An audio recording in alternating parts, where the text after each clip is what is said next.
Estado precisa estar submetido à lei moral natural. Mas os grandes autores que dominam o nosso ensino fundamental e acadêmico, superior, universitário, eles dizem isso, eles estão de acordo com isso?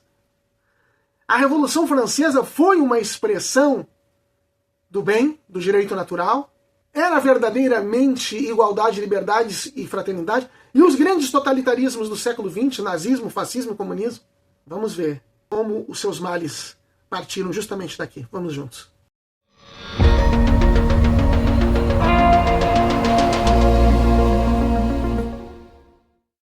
Olá, paz de Jesus, que bênção, estamos novamente juntos, Deus abençoe a todos. Eu sou Manuel Guimarães, da comunidade de Paz e Mel, e nós estamos juntos aqui novamente para buscar o verdadeiro bem, para que tenhamos nessa busca uma chance de alcançar o verdadeiro bem, de chegar a não fazermos os males que nós vemos tanto o ser humano fazer a si mesmo, uns aos outros, à nossa volta, como a buscarmos um bem realmente eficiente, um bem que realmente eleve a humanidade. Bom, então nós vimos diversos pontos, estávamos vendo dentro da dimensão comunitária do ser humano, como o ser humano tem essa vocação à comunidade, à vida em comum, à fraternidade, à vida social, dirão muitos, e estávamos vendo a questão da autoridade, que é bom, é necessário que haja uma autoridade, mas essa autoridade, ao mesmo tempo que ela é boa e necessária, ela tem determinados limites. E vemos dois limites muito importantes. O fato de que a soberania ela vem do conjunto da população e não dessa autoridade, então ela tem que estar submissa à vontade da população, e um limite maior ainda, mais importante que esse, que é a submissão à lei moral natural, que essa sim determina o que é bom e o que é mal, né? Mesmo a vontade de uma população pode se dirigir para o mal. E nesse caso, a autoridade não deve segui-la, deve seguir a lei moral natural. Esse é o limite maior, é o limite supremo. Vai ter diversas questões, se a sociedade vai para um lado A ou para o lado B, se os tributos vão incidir mais sobre isso ou sobre aquilo, que lugar o estacionamento vai ser permitido, onde que vai ser cobrado, onde que vai ser proibido. Isso são coisas, né, mais simples, que a autoridade estatal deve seguir a vontade popular, deve seguir a soberania popular, mas não vai ter uma lei, vão ser assuntos que na maioria deles vão ser moralmente neutros em relação à lei natural. Então a autoridade do Estado tem mais autonomia. Mas os grandes princípios, os grandes direitos e valores fundamentais, foi o que nós vimos na semana passada, a eles o Estado tem que se submeter sempre, né? Direito à vida, liberdade, intimidade, a constituição natural da família, direito à propriedade, enfim, todos esses o Estado tem que se submeter. Vimos bastante, citamos bastante o catecismo e o compêndio de doutrina social da Igreja. E hoje nós precisamos dar uma parada nas citações e na continuação dessa matéria, assim, só olhando o que a Igreja diz, para olharmos como se pode desviar disso e como se geram grandes males. A nossa sociedade, inclusive, infelizmente, tem uma reverência muito grande, errada, e o nosso sistema pedagógico faz uma exaltação muito indevida da Revolução Francesa, do Iluminismo, dos seus princípios, que geraram muitos males, e que geraram muitos males porque justamente não seguiram esses princípios fundamentais da doutrina social da Igreja, esses princípios fundamentais da Igreja, do cristianismo, determinados, em última análise, pelo Senhor Jesus Cristo, por exemplo, quando ele disse, dai a César o que é de César e a Deus o que é de Deus. A César, a obediência civil, ela deve ser dada, nos aspectos que lhe cabem. Agora, a Deus, o culto e a determinação do bem moral natural, o que é certo e errado, isso cabe a Deus e não ao Estado. Aí não pode dar o homem a César o que é de Deus. Bem, Jean-Jacques Rousseau, que é um dos grandes influenciadores da Revolução Francesa, ele, na sua doutrina, na sua teoria, exposta principalmente no segundo discurso sobre a desigualdade dos homens e no seu livro O Contrato Social, ele vai tecer a sua doutrina eivada de erros. Um dos erros muito grandes é o seu conceito de vontade geral. Rousseau, ele começa dizendo que existia uma humanidade primitiva, um estado, que o ser humano vivia num estado de natureza, e que ali as vontades eram interdependentes e essas vontades humanas eram boas. Quando ele passou a viver em sociedade, ele se civilizou e aí começaram a acontecer os males. Os males advêm da apropriação privada dos bens de produção, já antecedendo Karl Marx e Friedrich Engels. Isso é um grande erro, né? Isso aí, a paleontologia, a arqueologia, a história não confirma isso. De que o ser humano, assim, quando ele era mais primitivo, ele era bom e vivia em harmonia. Não, isso não é verdade. Ao contrário, as guerras tribais eram percentualmente as populações muito mais devastadoras do que foram em momentos posteriores, embora como a dimensão da humanidade cresceu, em números absolutos os males pioraram. Mas isso não é verdade.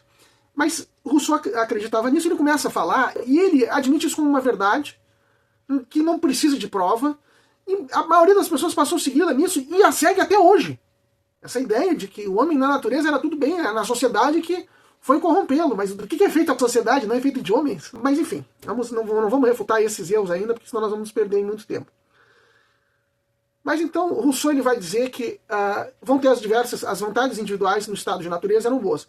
Mas em sociedade, os seres humanos eles são chamados a renunciar à sua vontade pessoal, sua vontade individual, em prol de uma vontade geral.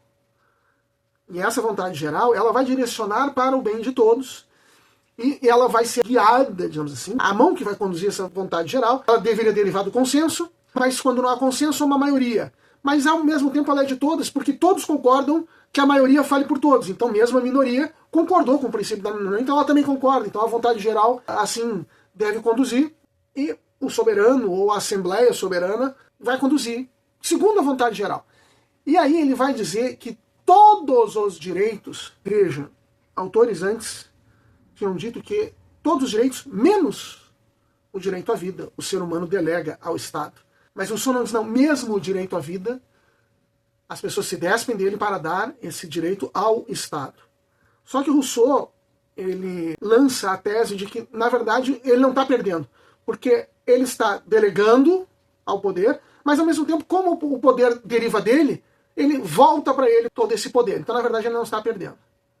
Bom, nem Rousseau, nem Voltaire, nem Diderot, nem John Locke, nem um outro desses autores dessa época, David Hume, estão mergulhados na doutrina da Igreja e nesse pensamento de que as leis dos homens devem se submeter a uma lei de Deus. Todos aí estão pensando que o ser humano pode legislar como quer. E aí está a fonte dos seus males. Essa ideia de vontade geral de Rousseau, ela não se submete a Deus. Ela é como que onipotente. E aí é que ela vai gerar tremendos males. Bom, nós temos grandes autores cristãos que conseguiram refutar claramente, tranquilamente, esses erros. E, embora nas nossas escolas eu tenha sido educado como se Jean-Jacques Rousseau fosse um gênio maravilhoso, e os nossos filhos, meus filhos, assim também são nas escolas, isso não é verdade. E bons autores do nosso tempo assim desmascaram. Tem incontáveis. Eu vou me centrar em 3 deles, 2 deles na crítica de Rousseau, um deles o professor Luiz Fernando Barzotto, seu livro A Democracia na Constituição. Ele analisa alguns conceitos equivocados de democracia para chegar a um conceito melhor de democracia. Um deles é a democracia que ele chama de plebiscitária de Jean-Jacques Rousseau, e ele expõe seus erros.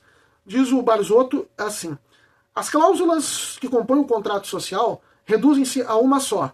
Aí ele vai fazer uma citação do contrato social de Rousseau. A alienação total de cada associado com todos os seus direitos à comunidade toda. Vai ceder todos os direitos à comunidade toda. Porque, em primeiro lugar, cada um, dando-se completamente, a condição é igual para todos. Sendo a condição igual para todos, ninguém se interessa por torná-la onerosa para os demais. Então, perde todos. Em Rousseau, diz o Barzotto novamente, a renúncia total. Mesmo a vida do homem não é mais uma mera dádiva da natureza, porém um dom condicional do Estado. O Estado tem o direito mesmo sobre a vida dos indivíduos. Vejam, já parece uma coisa má, e vai se mostrar mais ainda. Ele vai seguir, Barzotto vai comentar, Rousseau parece tirar com uma mão o que tinha concedido com a outra. Se no início da passagem citada parece limitar o poder do soberano àquilo que interessa à coletividade, no fim da mesma diz que cabe ao soberano determinar o que efetivamente lhe interessa. Desse modo, o soberano não pode abolir o direito de propriedade deste ou daquele súdito, uma vez que só pode expressar por meio da lei, e esta é genérica e abstrata. Mas por meio dela pode abolir o direito da propriedade de todos. Então, aí vai seguindo o Barzotto, e vai ficar claro que isso vai levar a uma tirania. Ele diz assim: como todos têm a mesma vontade, se exclui a ideia de deliberação ou opiniões.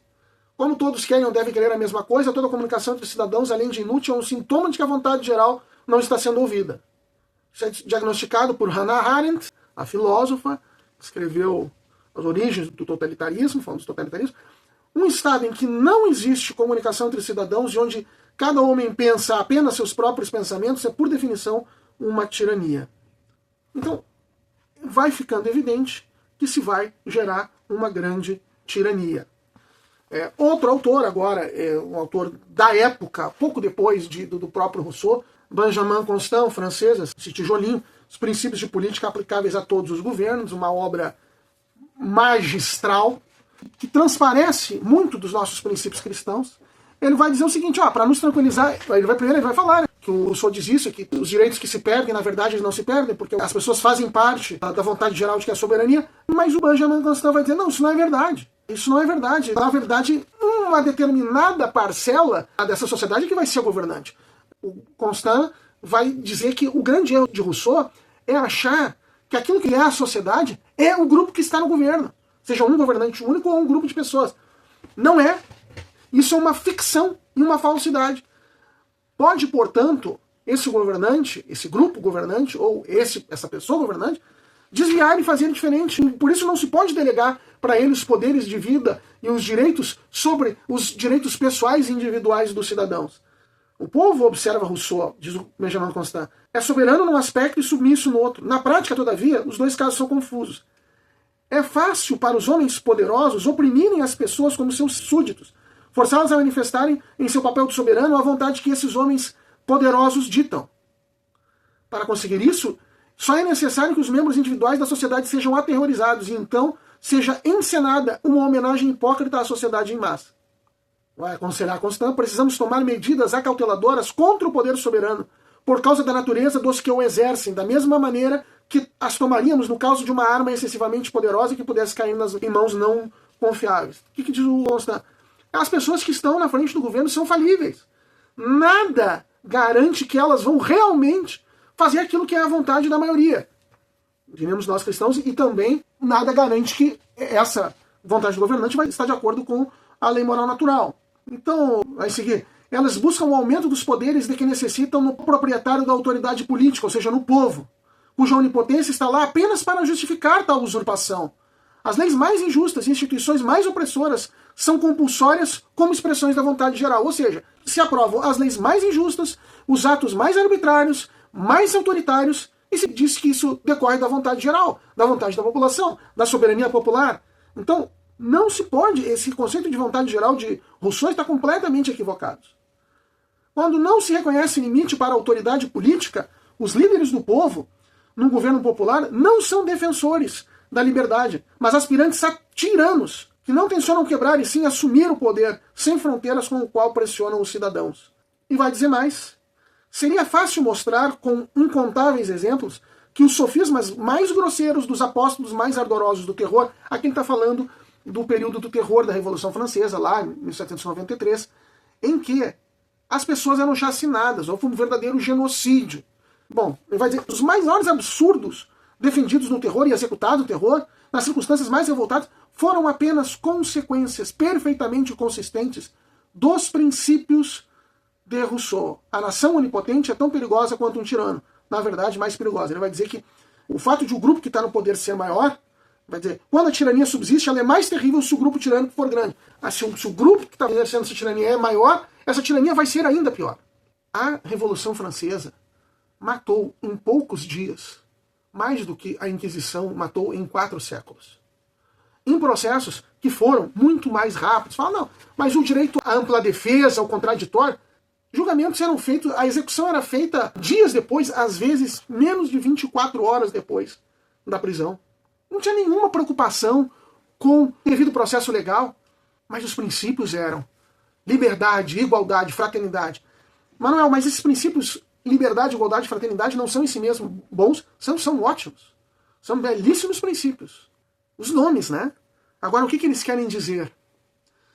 Veja, todas essas mortes não foram porque simplesmente não foram erros. Não foi porque não se seguiu essa liberdade, igualdade, fraternidade da Revolução Francesa. Não foi porque esse bem da humanidade, que é proclamado por todos os iluministas, que houve um erro. Não. Esse bem da humanidade é um bem da humanidade pensada sem Deus, sem princípios e sem uma lei moral natural que seja maior do que o Estado. elas partem do princípio de que se aquela comunidade humana quiser, ela pode decidir a lei, que ela é livre para isso, ela é poderosa para isso. E ela não é. Ela tem que se submeter à lei de Deus. E quando ela rompe com esse princípio de submissão à lei moral natural, que nós temos visto nos últimos vídeos, no Catecismo, no Compêndio de Doutrina Social da Igreja, esses males são inevitáveis. O genocídio da Revolução Francesa não aconteceu por um acaso ou por um erro de execução, mas como bem apontou Benjamin Constant, esse livro de 1810, poucos anos depois da Revolução, mas por causa dos princípios equivocados, diretamente deles, dos princípios equivocados de Jean-Jacques Rousseau e de seus correligionários revolucionários. Ao contrário, se nós queremos um bom Estado, nós temos que ter um Estado limitado pela lei natural. E aqui eu quero exaltar este livro, este autor, o Bertrand de Jouvenel, esse livro O Poder, História Natural do Seu Crescimento, novamente um autor cristão, que ele sim, diferentemente de Rousseau, Voltaire, Diderot, e Locke e outros, ele se deixa moldar pela doutrina da igreja.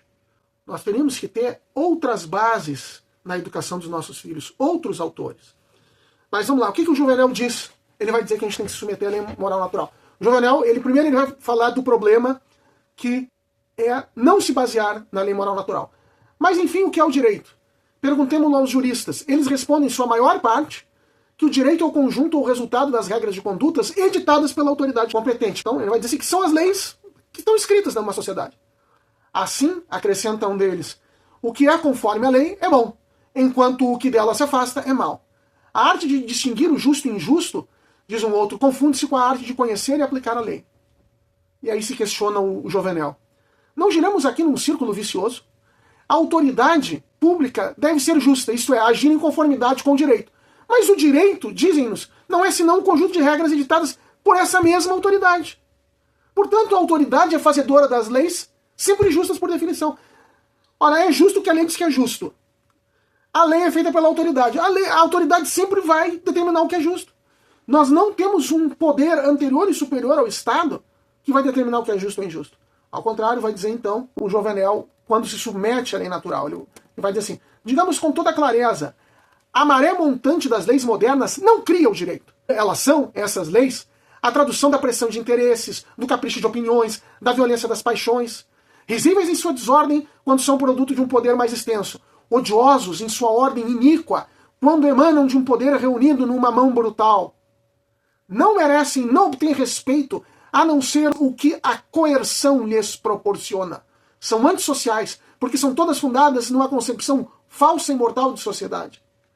Os juristas católicos foram os primeiros na França a lembrar que existe um direito em si, o qual as leis têm por função exprimir, não determinar.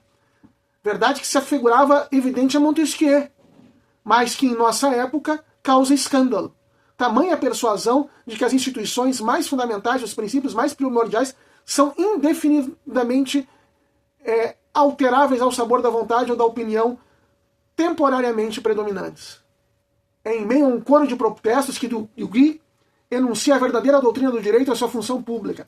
Pouco importa a noção que se faz de Estado, é preciso afirmar enérgica e incansavelmente que a atividade do Estado em suas manifestações é limitada por um direito superior a ele, que há coisas que ele não pode fazer e que há outras que ele deve fazer, que essa limitação não se impõe apenas a esse ou aquele órgão, mas ao próprio Estado.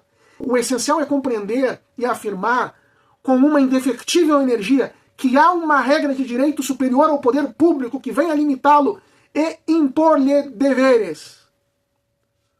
Então, fica muito claro. O Estado precisa se submeter à lei moral natural. Os totalitarismos do século XX, comunismo, nazismo, fascismo, e todos os massacres, todos os genocídios que eles cometeram, são frutos deste erro. Não apenas da vontade geral de Rousseau, mas da base dele de crer que não há uma lei moral natural, não há uma lei divina anterior a que todo ser humano e logo o Estado deve obedecer, mas que aquela sociedade, que cada sociedade pode determinar integralmente seu direito, independentemente de uma lei moral natural anterior e superior. O afastamento de Deus impede que se chegue ao verdadeiro bem. Mais do que isso, leva aos piores males, mais terríveis, aos genocídios. Em busca do verdadeiro bem, nós precisamos nos submeter à lei moral natural. Sem isso, o ser humano chega a uma terrível bestialidade. Se você gostou, curta, compartilhe, divulgue, se inscreva no canal, comente e até o próximo vídeo. Deus abençoe a todos.